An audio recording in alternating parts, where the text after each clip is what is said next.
आप देख रहे हैं रुद्रांश दर्पण। रायसेन में मध्य प्रदेश केंद्रीय कृषि मंत्री शिवराज सिंह चौहान ने कहा, आज हम रायसेन जिले के साई खेड़ा में हैं। रास्ते में कई गांवों में हमने नुकसान देखा है। पिछले 50 सालों में इतनी बारिश और बाढ़ कभी नहीं आई। जिनके घर नष्ट हो गए हैं उनका सर्वेक्षण करवाकर हम उनके लिए तत्काल व्यवस्था करेंगे। उन्हें पैसे देंगे ताकि वे अपने खाने पीने का इंतजाम कर सके। रायसेन जिले के साई खेड़ा में है। इसके पहले बमोरी और रास्ते के कई गांवों से नुकसान देखते हुए आ रहे हैं। 50 साल में ऐसी वर्षा और ऐसी बाढ़ पहले कभी नहीं आई। हम जहां खड़े हैं यहां के सारे मकान डूबे हुए थे।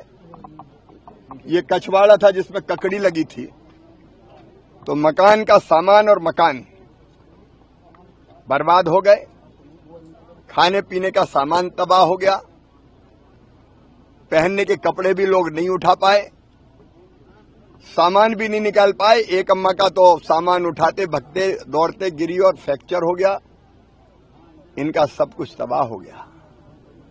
फसलें भी नष्ट है और घर भी नहीं बचे। सर्वे चल रहा है अभी। इस व्यापक नुकसान को अभी हम और आगे सिलवानी तक देखेंगे। और दुख की इस घड़ी में हम अपनी दुखी जनता के साथ खड़े हैं। सर्वे करके 4 काम हम करेंगे। नंबर 1, सर्वे करके तात्कालिक व्यवस्था उनकी जिनके मकान पूरी तरह से नष्ट हो गए, क्योंकि मकान एक दिन में 1 महीने में नहीं बनता और पूरी बरसात अभी सिर पर है। तो तत्काल उनके रहने की व्यवस्था क्या हो, अस्थायी व्यवस्था। उनके खाने पीने के सामान का इंतजाम हो जाए, कपड़े लत्तों का इंतजाम हो जाए राशि के रूप में ही, ताकि उनकी जिंदगी चल सके।